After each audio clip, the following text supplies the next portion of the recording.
Good morning guys, ayan. Kay agang asikasuhin si Papa kasi ipapa-check up siya.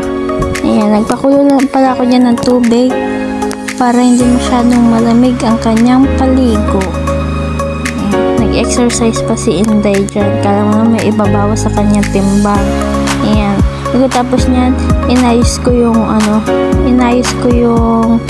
lock ng gate. Habang naghihintay ako dyan, inaayos ko yung lock ng gate dyan. Kasi kahapon, may pumasok dito sa may bahay namin, di ko kilala. Mas maganda na yung safety. Ayan. Pagkakulo nga pala ng pinainit kong tubig, inasikaso ko na din yung paligo ni Papa. Pero nagpakulo ako ulit ng isa kasi baka kulangin. At tinawag ko na dyan si Papa para maligo na siya. Ayan, ready na isang paligo niyang init. Ayan na si Papa, sobrang payat na. Kailangan siya daw ma-therapy pero andito naman ako para tulungan siya. Ayan. So, pupukusan natin si Papa. Sa umaga, lakad-lakad, tsaka sa hapon, lakad-lakad, exercise.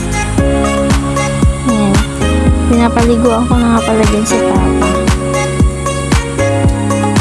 Kasi meron yung time na hindi niya kaya maligo, meron din yung time na kaya niyang maligo.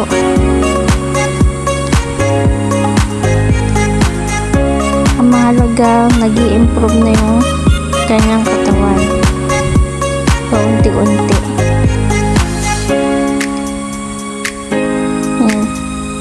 Pagkatapos ko nga pala siya dyan paliguan, tinanggal ko na yung mga bigote at balbas niya dyan. Ayan. Pagkatapos niyan, binihisan ko na siya dyan.